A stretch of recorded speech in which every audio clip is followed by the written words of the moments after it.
The movie is set in the year 1870 and follows the story of Cedric, a widower struggling to manage his large family. Cedric's household is in constant chaos due to his 7 rough children: Simon, Tora, Lily, Eric, Sebastian, Chrissy, and baby Aggie. These children are notorious for their unruly behavior, having a reputation for scaring away every nanny hired to care for them. In a particularly alarming prank, the children convince their latest nanny that they have cooked and eaten the youngest sibling, baby Aggie, leading to her immediate departure. However, Cedric comes home to find Aggie safe, although in a cooking pot. Frustrated and desperate for help, Cedric attempts to hire another nanny. However, his efforts are futile as the local nanny agency refuses him service, having heard of his children's dreadful reputation. As Cedric leaves the agency, a mysterious voice whispers about a nanny named McPhee who is not listed in any registry. Back at home, Cedric warns his children against their misbehavior and orders them to bed. Simon, the eldest, declares triumphantly that they won't have to deal with any more nannies. Meanwhile, Cedric, feeling overwhelmed, writes an apology letter to the latest nanny. The household is still in disarray, with the housekeeper, Evangeline, struggling to maintain order. Simon expresses his belief that their father has grown distant since their mother's death and is only concerned with finding a new wife, whom Simon fears will mistreat them like a typical evil stepmother.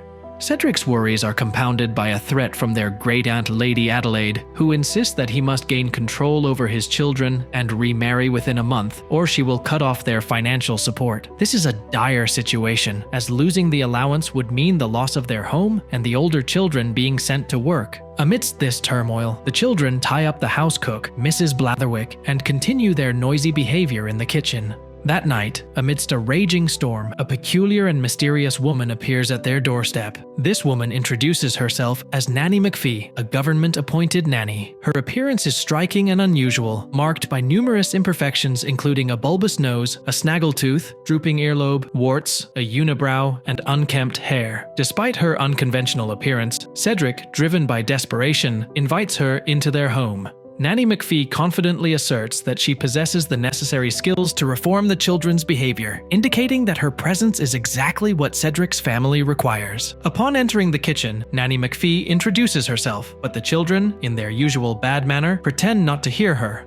Unperturbed, she instructs them to clean up the kitchen and prepare for bed. However, Simon, the ringleader, suggests they spend the entire night playing in the kitchen, a proposal enthusiastically supported by his siblings. In response, Nanny McPhee reveals her magical staff and taps it on the floor. Suddenly, the children begin to move uncontrollably, creating even more chaos in the kitchen. Despite their screams and attempts to stop, they find themselves unable to control their actions, and they suspect Nanny McPhee's staff is behind this peculiar occurrence. As the situation escalates, Nanny McPhee calmly requests Simon to say please to stop the mayhem. With Aggie in danger of being boiled, Simon and the other children, in their desperation, comply. Another tap of Nanny McPhee's staff instantly restores order, and the children, bewildered, head to their rooms.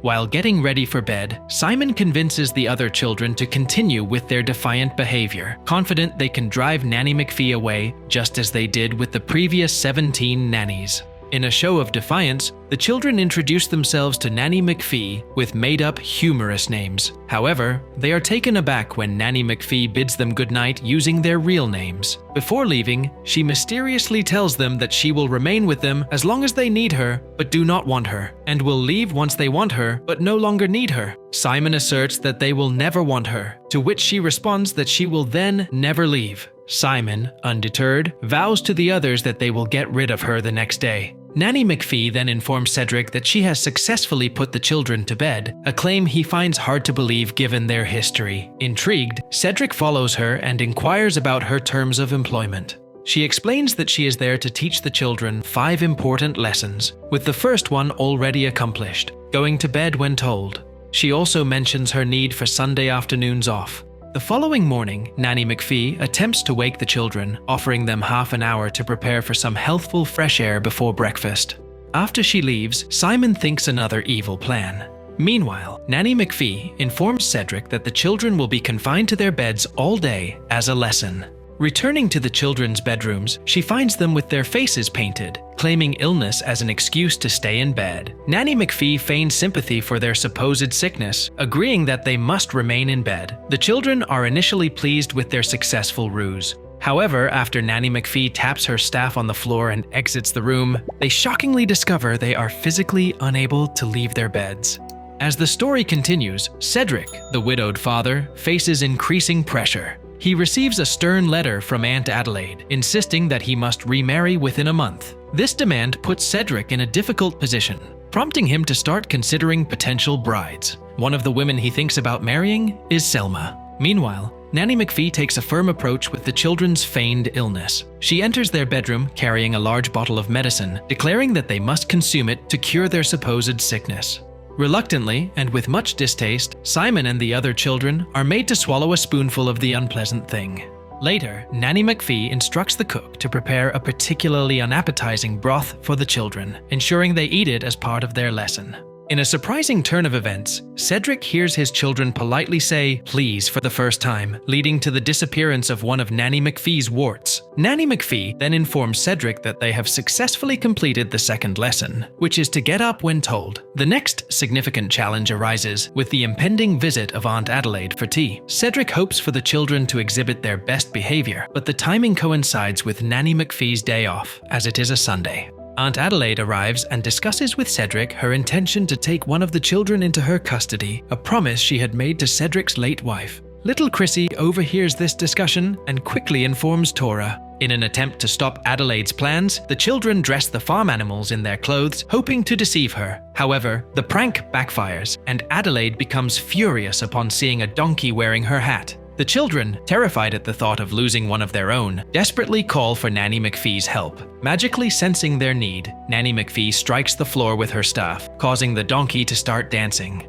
Adelaide, mistakenly believing the donkey is one of the children, decides to take it with her. Nanny McPhee cautions the children that one of them must leave as per Adelaide's demand. In a dramatic sequence, Adelaide takes a child away in her carriage, leaving Cedric and the children in a state of shock and distress. However, their despair turns to relief when they realize that all the children are still with them.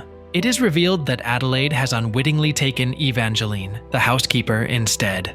That night, the children express their heartfelt gratitude to Nanny McPhee for saving Chrissy, resulting in all of Nanny McPhee's warts disappearing. Nanny McPhee then visits Cedric to inform him that the third lesson, getting dressed when told, has been completed. Cedric, concerned for Evangeline's well-being, is reassured by Nanny McPhee. During this conversation, she reveals to him that it was Simon's idea to send Evangeline with Adelaide, as it would provide Evangeline with the education she had always desired. Several days after the previous events, Nanny McPhee takes the children to the beach for an outing. There, she informs them that Selma will be coming for tea. The children, worried about the prospect of having a potentially unkind stepmother, plead with Nanny McPhee to prevent Cedric from marrying Selma.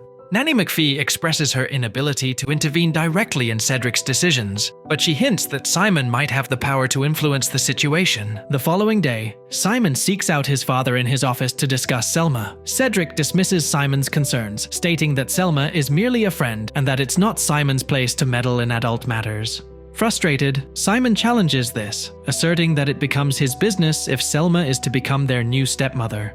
Cedric, losing his temper, tells Simon that he's too young to understand such adult issues and sends him away. Simon leaves, upset and feeling unheard by his father. Returning home in search of Nanny McPhee, Simon finds her room empty, with only her magical stick present. In a moment of desperation, he takes the stick and strikes the floor with it. Suddenly, Nanny McPhee appears, reading her book. Simon asks for her help in getting rid of Selma, but she refuses to intervene directly. However, she warns Simon of the consequences of his actions, to which he confidently agrees. Selma's visit to their home the next day is chaotic. The children execute a series of pranks to disrupt the meeting between Cedric and Selma. In an attempt to shield Selma from the children's mischief, Cedric ends up in a compromising and embarrassing position with her. Despite the confusion and the children's antics, Selma remains oblivious to the pranks and is eager for a marriage proposal. However, when further pranks spoil Cedric's attempt to propose, Selma becomes infuriated, slaps him, and leaves,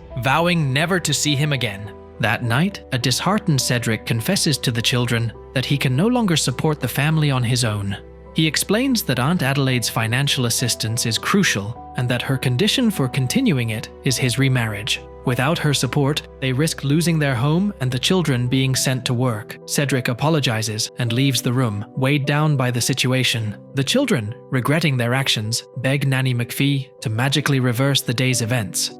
However, she reminds them of Simon's agreement to accept the consequences of their actions and advises them to solve the problem on their own, highlighting their cleverness. The next morning, the children visit Selma at her home to apologize. Selma initially blames Cedric for the previous day's chaos, but the children insist it was their fault. Upon learning about Aunt Adelaide's financial ultimatum, Selma quickly changes her attitude. She returns home with the children and gives Cedric another opportunity to propose. This time, she accepts his proposal. Later, Cedric visits the children in their bedroom, assuring them that he will never keep secrets from them again. Nanny McPhee then informs Cedric that the fourth lesson, learning to listen, has been successfully completed. On the day of Cedric's wedding to Selma, a tense atmosphere prevails. Selma, in a gesture that exposes her true nature, demands that the children behave well from that day forward. She even goes so far as to break Aggie's rattle, a precious keepsake of their late mother, solidifying her image as the cruel stepmother the children had feared.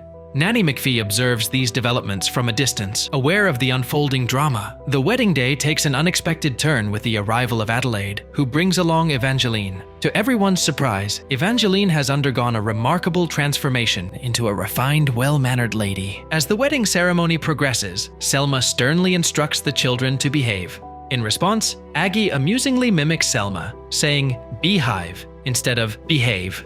Seizing the moment, Nanny McPhee advises Simon to follow the fifth and final lesson, do exactly as you are told. Inspired by this guidance, Simon hatches a plan. He and the other children orchestrate a chaotic scene, pretending that a swarm of bees, attracted to Selma's flowered hat, has invaded the wedding. This ruse leads to Cedric realizing his own and his children's genuine aversion to Selma. When Selma questions Cedric about the supposed bees, he plays along, swatting at an imaginary bee so vigorously that Selma is knocked to the ground. The wedding devolves into a wild food fight, with even Evangeline participating. Frustrated and humiliated, Selma calls off the wedding and storms away. In the midst of the chaos, Adelaide expresses her disappointment and prepares to leave with Evangeline. However, Simon intervenes, pointing out that the month given to Cedric to remarry is not yet over. The children propose Evangeline as a suitable bride, much to Adelaide's initial disbelief. Upon learning that Evangeline is actually the maid and not Cedric's daughter, Adelaide gives her consent. Cedric and Evangeline confess their mutual love. Nanny McPhee, sensing the perfect moment, taps her staff on the ground, transforming the weather into a magical snowfall. Evangeline's clothes are instantly changed into a stunning white wedding dress. Aggie's rattle is miraculously restored, and Nanny McPhee's physical imperfections disappear, revealing her true, beautiful appearance. The movie concludes with joyous celebrations of Cedric and Evangeline's wedding. Amidst the happiness, Nanny McPhee quietly departs, her mission accomplished. She leaves, knowing she is now wanted, but no longer needed, fulfilling her promise that she would stay only until the family could manage without her. And with that, the movie ends. We hope you enjoyed our video. Watch the next recaps on the screen, and don't forget to subscribe for more amazing recaps. See you in the next one.